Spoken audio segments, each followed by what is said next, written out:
Hey everyone, welcome back to another episode of the Real Talk with Ben podcast. And I'm so glad you decided to tune in today. Wherever you are, whatever you're doing, I'm so glad that you took the time to get encouraged, took the time to just hear some of my thoughts about what's going on maybe in this world, what's going on in my own life. I'm so glad you decided to tune in. If you're new, my name is Ben, and this is my podcast where I talk about life, I talk about work, I talk about basically anything that I can think of that I think would be encouraging to you or maybe interesting to you, ultimately with the goal to glorify Christ in everything that I do. And so, let's get into this. Let's start the show. First off, I want to say two things. One, you might randomly hear like a refrigerator noise in the background. I actually don't know if it's going to happen or not. We'll see what happens, but I have a fridge in my room now, so I don't know. Sometimes it makes random noises. And also there's a stupid fly again. So, it's just a normal Ben Bowden show. It's a normal, real talk with Ben. It gets a little weird sometimes. But also, I thought I would talk a little bit this week. I'm trying to adjust my volume here, but I thought I would talk about a little bit this week of what's kind of been happening. What I think about what's going on in this world right now. Maybe some encouragement to you. I know for me, being in another country, it can kind of be like what's going on, kind of like what's happening. So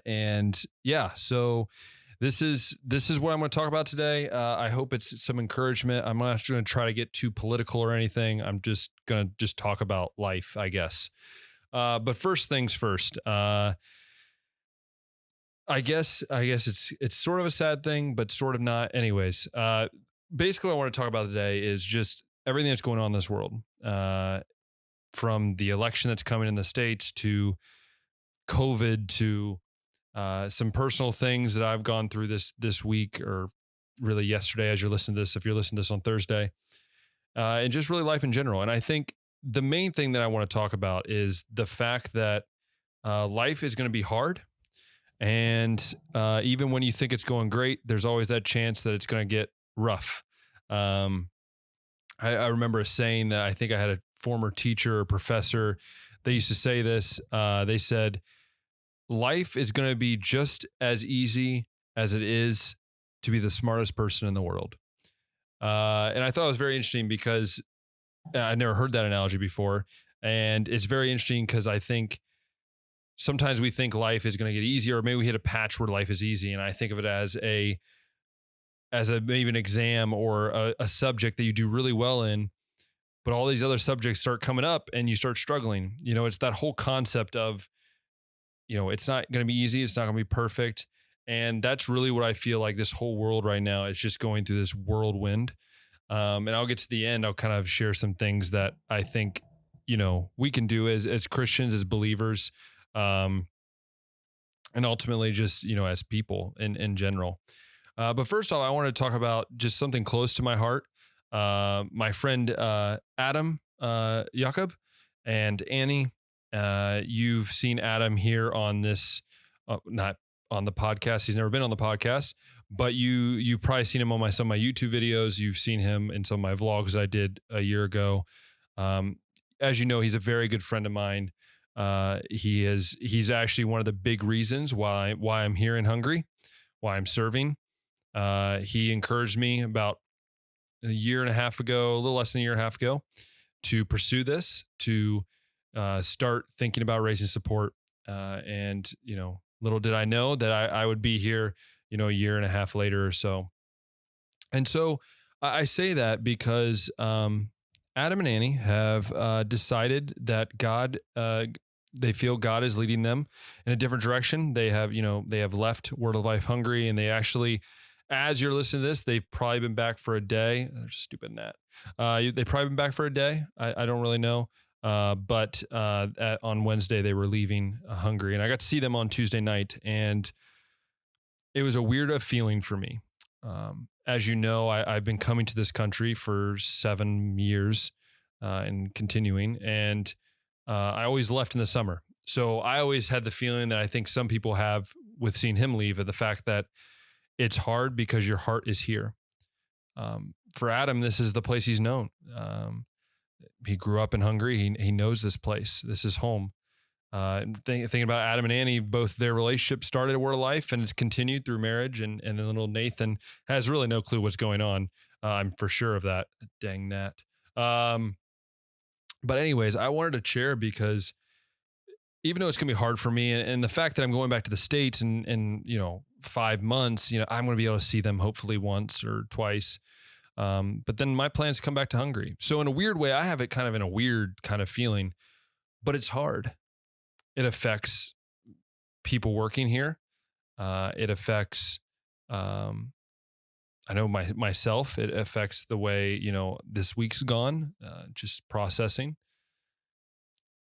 But at the end of the day, it's realizing that God wants them, God has them in a different place.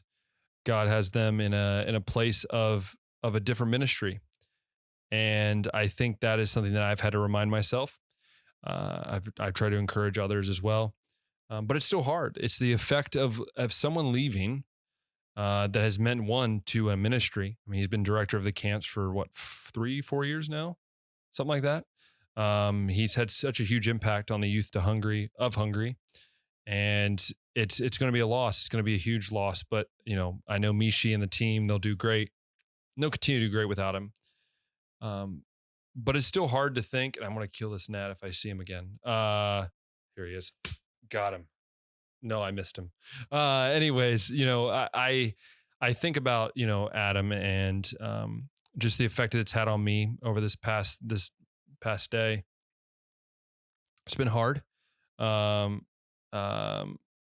It's been challenging at times as well. It's definitely been hard. And also I just realized that I totally realized that I'm recording this on Thursday. So everything I just said actually probably isn't correct, because if you're listening to this on Thursday, they left on Thursday, left today. And I saw them last night, which is Wednesday. I was like a day behind for some unknown reason. Sorry about that. But anyways, it's the same concept. I'm going to miss them, and it's hard, but at the same time, you know what God is doing, and you rely on that. I share that because I think it kind of connects in a weird way to what's next, not what's next. I mean, like what I'm going to talk about next. Goodness. And that's the election. Now, as an American in another country, it's very flattering at times to hear what people have to say about the election in another country. But it's also flattering to watch the news on both sides, conservative, liberal, Democratic, Republican, whatever. Just the craziness that this time of year brings, right? And if you say, well, I don't know if that really exists, I can tell you it exists because I'm seeing it as I'm in Hungary. My mic is not staying and it's bothering me. Is it moving? I don't know. Anyways, so the election, and you might be asking, Ben, how does this relate to Adam leaving, and how does the election relate to that? I would say this, because at the beginning I talked about how life can be hard, life can be rough. To some, this election is going to be very hard to go through. It's going to be rough. We don't know the outcome, but God does, right? And Adam leaving's been hard. It's the effect on myself and my friends. And it's kind of weird, because at the same time, I think with the election, with even my work, it's very stressful. I'm working very long hours. There's some days where I work into the night because I just want to get videos done. It can be hard. It can be challenging. The election, and you might say, how's the election though? I get the two, but how's the election falling? Because I'll say this, the election stresses people out, whether we want to admit it or not. Election stresses people out. I know I get stressed out about it. I'm wondering, what's the future for America? What's the future for the greatest country on earth? And yes, I'm sorry, Hungarians. I still believe that America is the greatest country on earth. I might be a little biased, but at the end of the day, it's stressful. It's hard. It's taking a toll on people. It's taken a toll on communities, maybe, and friendships that maybe it shouldn't have. The same with Adam. Yeah, it's hard. It's going to take a toll on some of us, but should it? And with work, I'm letting my hours get really long and it's stressing me out. And I tend to not focus on the right things. Should it? I guess what I'm trying to say is this, is that through the craziness of life, everything tends to pull our focus on the one truth of life. We can look at, for example, look at the election and think, well, we need to have so-and-so as president, so-and-so as vice president, so-and-so as a senator, as a representative. But at the end of the day, God knows who he's putting in office. God knows who he's going to put to represent your district. But God's not wanting us to get frustrated and to lose hope in what's happening, because at the end of the day, he is hope. He is the hope that we have. This is a temporary thing. We are guests on this place. This is a temporary place. One day, God is going to come back home, or not come back home. He's going to come back to our home. And he's going to come back one day, and we're going to either join him in heaven or we're going to hell. I can tell you that I don't think on that. I for sure know that he's not going to come down and go, "Oh, did you focus on the election too much this year? Did you vote Republican? Because that means you're going to go to heaven." No, he didn't say that. He doesn't say that in the Bible anywhere. What he does say is he says honor authority. So whether Donald Trump wins the election again, gets reelected, or whether Joe Biden wins, whether I have a lot of work tomorrow, or whether I don't have a lot of work, whether I have more friends leaving or I don't, all of it doesn't change the fact that I'm going to honor God. Joe Biden becomes president, I'm going to honor God by listening to authority, even though I might disagree with it. Same with Donald Trump. Same thing with representatives. Same thing with rules here in Hungary. I'm going to honor authority by following what God says. And so that's what's kind of crazy. Is I've sat back for some unknown reason this week and really thought about the fact that I'm focusing so much on the election and the effect it has. I'm watching all these videos on how it's going to change the lives of Americans. I get stressed out at work. I tend to come back, not really come back, but I get done with work and I am tired and I don't want to focus on anything. I just want to focus on myself. And it's something I struggle with. I'm a missionary. I have 5 months left, and I start focusing on the things that are going to happen in the future rather than focus on the now, rather than focus on what God has us doing at this moment. Are we getting so caught up in life that every day we go to work, work just becomes something that we do, and then when we leave that work, we go home and focus on ourselves? When in reality, I want to challenge us to look at it differently. Go to work with the mentality that this is a mission field. I just got done talking with a friend today. And I told him this. I said, I know that you have a mission field, because a mission field doesn't have to be going to a place in another country. A mission field is just sharing the gospel with those who need to hear it.